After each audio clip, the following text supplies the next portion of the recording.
Good morning everyone, আমি শ্রেষ্ঠা। আশা করছি তোমরা যে যেখানে আছো সবাই খুব ভালো আছো। তো এই ব্লগটা দেখে বা এই ব্লগটার থাম্বনেল দেখে তোমরা বুঝেই গেছো যে এই ব্লগটা কী নিয়ে হতে চলেছে। হ্যাঁ, পোস্ট করতে অল্প লেট হয়ে গেছে আমার। তো এটা হচ্ছে দুদিনের ব্লগ, মানে দুদিনের কিছু ক্লিপিংস মিলিয়ে এই ব্লগটা। তো অফকোর্স এটা হচ্ছে সরস্বতী পুজোর ব্লগ। তো আমি আর মা চলে গেছিলাম সরস্বতী পুজোর আগের দিন কিছু বাজার করতে, যেগুলো মানে আমাদের পুজোর জন্য লাগবে। তো প্রথমে নিয়ে নিয়েছি শাড়ি, তারপর আমরা এসেছিলাম এখানে এই মার্কেটটাতে, যেখানে ঠাকুরের বাকি যে জিনিসগুলো লাগে, যেরকম ধরো ঘট বা কলম, তারপরে আরও শীষ, এইসব কিবাকিবি লাগে আর কি। তো আমার খুব একটা আইডিয়া নেই এইসব জিনিস নিয়ে। তো যাই হোক, মার সাথে এসেছি, তো এবার শিখবো অফকোর্স এই জিনিসগুলো। তো এখানে নিয়ে নিচ্ছিলাম মালা, মানে চুজ করছিলাম কোনটা কি ভালো লাগবে। তো আমরা নিয়েছি, ওখানটা একটা ইয়েলো কালারের মালা ছিল, খুব সুন্দর। তো ওই মালাটাই নিয়ে নিয়েছি। তারপরে এখানটায় মা দেখছিল কিছু ফল। তো এবার মা এই কুলগুলো নিয়ে খুব কনফিউজ ছিল যে কোনটা ঘটে নাকি কোথায় একটা দিতে হয়। তো তার জন্য আমরা ভালো করে ফল এসব দেখছিলাম আর কি। তো এই দোকানটাই বেস্ট ছিল, তো ওখান থেকে নিয়েছি। আরও অনেক দোকান বসছিল। তো যাই হোক, এখানটায় আমাদের এই তো ঘট, বেলপাতা এইসব নিয়ে এসছে। তো এইসব বাবাই নিয়ে এসেছিলো। বেলপাতা তো বাবাদের অফিসেই পাওয়া যায়, তো ওখান থেকে নিয়ে এসছে। আর বাবা দেখো এত বড় কড়াই একটা কিনে নিয়ে এসছে, বিকজ খিচুড়ি, লাবড়া এসব রান্না করার জন্য আমাদের পুজোতে প্রায় দরকার হয়। বিকজ লক্ষ্মী পুজো, বিশ্বকর্মা পুজো, সরস্বতী পুজো এসব তো বাড়িতে করি আমরা, মূর্তি দিয়ে হয় পুজো। তো তারপর এই তো সব সবজিও বাবা নিয়ে এসছে কিনে। আর বিকেলে আমি তো একটু শুয়েছিলাম, বিকজ এত বাজার করার পর একটু টায়ার্ড হয়ে গেছিলাম, খুব না বাট অল্প একটু আর কি। যাই হোক, তো শুয়েছিলাম আমি, ততক্ষণে দেখি বাবা ঠাকুর নিয়ে চলেও এসছে। তারপর আমাকে মা ডাকছিল ঠাকুরের মুখটা দেখার জন্য। ঠাকুরের মুখটা দেখতে খুব সুন্দর হয়েছে। তো এই তো মা খুলে আমাকে দেখাচ্ছিল, ভীষণ মিষ্টি দেখতে হয়েছে ঠাকুরটা। ব্লগটা আমি শুরু করছি একদম বিকেল থেকে, বিকেল না অ্যাকচুয়ালি সন্ধ্যা থেকে। তো মা ওখানটায় সন্ধ্যা দিচ্ছে। আর কালকে যেহেতু সরস্বতী পুজো, তো তার জন্যে পুরো দমে প্রিপারেশন চলছে আমাদের বাড়িতে। তো বাবা মাত্র গিয়ে ঠাকুর নিয়ে আসলো। আর এখানটায় বাবা, এই তো বাবা গাড়ি এসব বের করে দিয়েছে, বিকজ আমাদের পুজো হবে এই গ্যারেজটাতে। তো এখানটাও সব সাজিয়ে দিয়েছে। এই দেখো, তোমরা কতদূর কি দেখতে পারছো I am not sure about that, but এই যে কালকে সকালে তোমাদেরকে আমি দেখাবো। আমাদের বিশ্বকর্মা পুজো কিন্তু এখানেই হয়েছিল। তো যেহেতু আমরা বিসর্জন দিই না, তো আমরা ঠাকুর ওখানটায় রাখা আছে। তো এই যে আমাদের সরস্বতী মা ঠাকুরটা ভীষণ মিষ্টি হয়েছে। তো কালকে যখন খোলা হবে তখনই আমি একবারে দেখাবো। আর সন্ধ্যার সময় দেখো, মা এখানটায় সন্ধ্যা দেওয়ার পর সপ্তাহ আগের থেকে গুছিয়ে রাখছে, না হলে খুব প্রবলেম হয়, তাড়াহুড়ো লেগে যায় অ্যাকচুয়ালি। তো আপাতত তো এই অবস্থা। হ্যাঁ হ্যাঁ, বার করো। তো আপাতত এই অবস্থা। আমরা কিছু ফুল কিনে নিয়ে এসেছি, গাঁদা ফুল। তো ওগুলো দিয়ে আমরা সাজাবো পুরোটা। বিশ্বকর্মা পুজোর আমার একটা রিল পোস্ট করা আছে, সেখানে তোমরা দেখতে পারবে। পিছনে আমরা সাজিয়েছিলাম ঠাকুরের ঠিক পেছন দিকটা আমি আর মা মিলে সারা রাত বসে সাজিয়েছিলাম। এই তো দেখো, মা আমাকে দেখাচ্ছিল যে ঠাকুরের এই মালাটা, মানে মালা হচ্ছে অ্যাকচুয়ালি মালা না, ঠাকুরের যে পেছনটা যে সাজাবে আর কি মা, সেটা কীভাবে করে সাজাবে সেটাই মা দেখাচ্ছিল আমাকে, মানে কতটা বড় লেন্থ নেবে এই থ্রেডটার। তো সেসব আমাকে মা দেখাচ্ছিল। আর এদিকে বাবা এসছে এখন সবজি কাটতে, বাবা এখন হাই বলবে। তো তো যাই হোক, এখানে বাবা পুরো রেডি হচ্ছে যে সবজি কাটবে। বাবা যদি সবজি কাটতে বসে, তো মোটামুটি 1.5 থেকে 2 ঘন্টা বাবা শুধুমাত্র সবজিতে লাগায়। তো তোমাদেরকে তো আমি জায়গাটা দেখিয়েছি যে এখানে এই গ্যারাজটাতে আমাদের পুজোটা হবে। আর এখানটায় একটা ওপরে কাপড় টানানোই আছে, সেই কাপড়টা মানে যখন বিশ্বকর্মা পুজো হয়েছিল আমাদের তখন থেকে টানানোই আছে, ওটা খোলা হয়নি। তো যাই হোক, এখানটাই তো মা অলরেডি বানিয়েছে, দুটো নাকি একটা মতন বানানো হয়েছে ওই তো। আর এদিকে বাবা কাটছিল সবজি। তো যাই হোক, এই তো এখন এটা কিছুক্ষণ টাইম চলবে। আর মা আমাকে বলছিল তুই এদিকে রান্নাটা করে ফেল। তো ততক্ষণে মা এদিকে সাজানো, বিকজ অত একটা কিছু সাজাবো না আমরা, টাইম খুব একটা ছিল না, বিকজ তার মাঝখানে মামা মামি ওরা এসেছিলো। তো 8:30 নাকি 9 বেজেই গেছিলো তখন।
আর দেখো এই তো আমি অল্প এসেছিলাম এখানটায় লঙ্কা নিতে, বিকজ রান্নাঘরে লঙ্কা ছিল না, দেখে সব সবজিগুলো বাবা তো এখানটায় রেখেছে।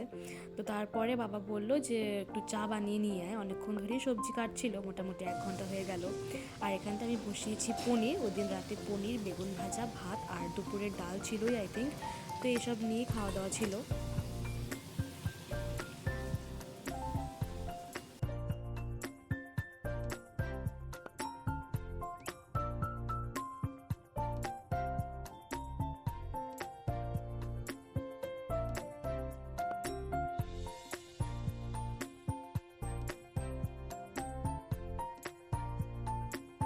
বাবার সবজি কাটাও প্রায় হয়ে এসছে, মার এখানটায় এই সব বানানো অনেকটা হয়ে গেছে, মা লাগাচ্ছিল ওখানটায়, মাকে একটু বলছিলাম কিভাবে কি লাগাবে, আর এখানটায় আমিও দেখাচ্ছিলাম যে আমিও কাজ করছি, বাট আমি কোনো কাজ করছিলাম না, আমি খালি বসে বসে ক্যামেরায় করছিলাম, ভিডিও করছিলাম, দ্যাটস ইট। ও না না, পরে আমি করেছি, পরে আমি এই বেলপাতাগুলো মা নিয়ে এসেছিলো, তো যেগুলো মানে 3টে পুরোপুরি নিখুঁত নেই, সেগুলো বেলপাতা মা নিয়ে এসেছিলো, আর আমাকে বলছিল যে ছিঁড়ে ছিঁড়ে দিতে, যেন মা এই মালাগুলোতে ইউজ করতে পারে আর কি, সাজানোর জন্যে। তো তাই এগুলোকে আর মানে ফেলে দিই না আমরা, যে লেফট ওভার বেলপাতাগুলো থাকে সেগুলোকে আমরা রেখে দিই, ওগুলো নানান কাজে আসে, রেখে দিই ইন দ্য সেন্স যে সাজানোর নানান কাজে আসে। তো তার জন্যে তো এই তো মাকে আমি দিচ্ছিলাম বেছে বেছে যে 3টা নিখুঁত আছে, এগুলো দিয়ে মা বানাতে পারবে। তো এই তো এইসব করতে করতে তখন বাজে মোটামুটি 10:30 মতন, আমাদের খাওয়া দাওয়া কিচ্ছু হয়নি। তো যাই হোক, তোমাদেরকে আমি দেখাবো আরও যে কী কী করেছি, কী কী প্রিপারেশন করেছি, কীভাবে করেছি, আর কত কিছু সাজিয়েছি সবটা। তো এই তো এখানটায় বাবা নিয়ে এসেছিলো সব প্লেটস, যেগুলো কালকে লাগবে, বিকজ বাসন এসব তো ধোয়াটা ইম্পসিবল, তো তার জন্য এখানে প্লেট, গ্লাস এসব বাবা নিয়ে এসেছিলো।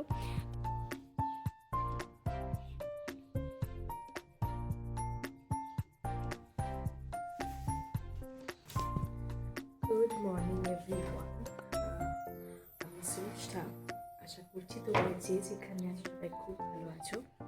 তো সবাইকে আগেই বলে দিই হ্যাপি সরস্বতী পূজা, সবার আজকের দিনটা খুব ভালো কাটুক, আর সবাই অনেক সুন্দর সুন্দর শাড়ি পরো, অনেক ঘোরাঘুরি করো। তো যাই হোক, আজকে তো এখন বাবা বসাবে সবজি, এখন বাজে হচ্ছে 7:30, তো বাবা এখন বসিয়ে দেবে সবজি, আর ওইদিকে মা চলে গেছে পুজোর কাজ করতে, তখন আমি স্নান করবো, আমি স্নান করে তারপর আমিও মার সাথে পুজোর কাজ করব। তো আমি এখন শাড়ি টাড়ি পরছিলাম, শাড়ি আমি একদম পুজো শেষ হওয়ার পরে করবো, তার আগে অব্দি আমি কুর্তিতেই আমি সম্পূর্ণ শেষ করবো, শাড়ি পরে এসব হয় না।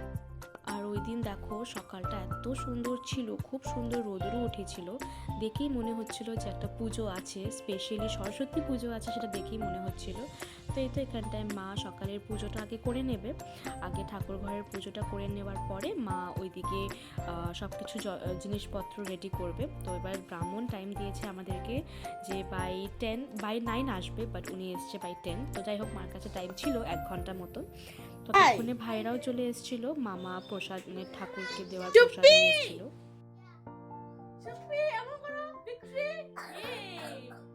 কি পূজা?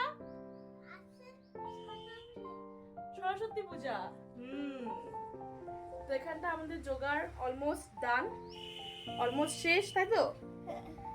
আর ও ঠাকুরের মুখটা দেখাই, চল সবাইকে, চলো।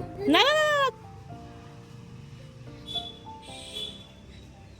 তো যেহেতু আমাদের গ্যারাজে পুজো হচ্ছে, তো ঠাকুরের মুখটা আমি তো ডোন্ট, এই যে এইখানটায় পুজো হবে, তো জায়গাটা একটু সাজিয়ে দিয়েছি, এই তো। আর এই যে আমাদের মা, তো এই তো এখানটায় সবটা আমাদের রেডি। তো এখনও ব্রাহ্মণ আসেনি, তখন বাজে 9:30 মতন। তো এখানটায় আমি কিছু ভিডিও ক্লিপস নিচ্ছিলাম, আর মা এখানটায় সব বুকসগুলো মানে ভাইদের বুকস, আমার বুকস, সবার বুকস ছিল, তো ওগুলোই মা সব সাজাচ্ছিল। মামিরা এসে অনেকটা হেল্প করেছে, তো মোটামুটি জোগাড় তাড়াতাড়ি হয়ে গেছে আমাদের। আর ব্রাহ্মণ এসছে বাই 10, তো বাবা তখন ফোন করছিল যখন 9:30 বাজে, বিকজ উনি টাইম দিয়েছিল 9, তখনও আসেনি। অ্যাকচুয়ালি এই সরস্বতী পুজোর দিন অনেক পুজোই থাকে, অনেকের বাড়ি বাড়িতে পুজো হয়, অনেকের ক্লাবে পুজো হয়, তো তার জন্যে অনেক ব্রাহ্মণই আসতে অনেকটাই লেট করে। তো যাই হোক, এদিকে আমাদের খুব সুবিধা হয়েছে, বিকজ মা অনেকটা টাইম পেয়েছে জোগাড় করার, আর ততক্ষণে সবাই এসেও পড়েছিল। তো সবার অঞ্জলি দেওয়াটা is must I think Saraswati পুজোতে, তো তার জন্যে কারো কোনো লেট হয়নি, আর সবাই টাইমলি এসে এখানে অঞ্জলি দিতে পেরেছে।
বাবা একটা স্টিলের মানটি ওই ঘরে স্টিলের ঠাকুর ঘরে স্টিলের ছোট আছে না বিকাশ জানিস ছোট বাটি আছে না একটা নিয়ে আইতে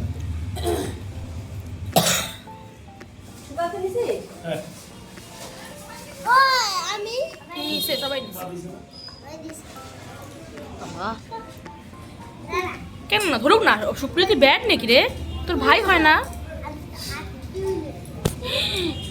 কি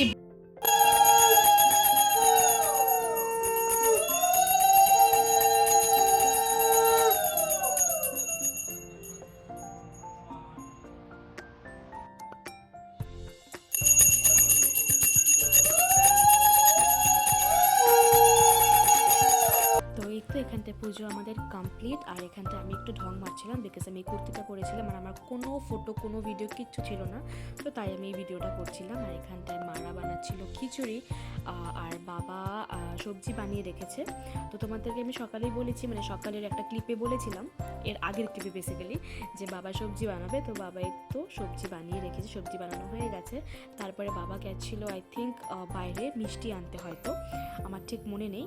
তো যাই হোক, এদিকে মা বানাচ্ছিল খিচুড়িটা বিকজ অ্যাকর্ডিং টু বাবা মার থেকে ভালো খিচুড়ি কেউ বানাতে পারে না, তার জন্য মা এখানটায় খিচুড়ি বানাচ্ছিল। আর পুজো তো হয়েই গেছিলো। আর এদিকে আমাদের প্রসাদ এসব খাওয়াও হয়ে গেছে। তো এদিকে মামি একটু পরিষ্কার করে দিচ্ছিল ঠাকুরের জায়গাটা। তো আর মার এখানে খিচুড়ি বানানিও অলমোস্ট হয়েই যাবে। আর তো এই তো আমাদের খিচুড়ি বানানো হয়ে গেছে, আর এবার খেয়ে নেব বিকজ অনেকটা খিদে পেয়ে গেছিলো। এক তো সকাল থেকে উপোস ছিলাম, আর ও হ্যাঁ, মা সাইডে বানাচ্ছিল পায়েস। তো যেহেতু সকাল থেকে উপোস ছিলাম আর বাবা তো সবজি বানিয়ে চলে গেছে, এবার খিচুড়ি মেইন জিনিসটাই হয়নি, তো এটা করতে করতে আমার অল্প লেট হয়ে গেছিলো। তো যাই হোক, এখানটা আমি নিজেকে দেখাচ্ছিলাম যেহেতু আমি শাড়ি পরেছিলাম। তো এই তো আজকের ব্লগটা আমি এখানেই শেষ করলাম। যদি ভালো লেগে থাকে then do like, comment, share and subscribe to my channel.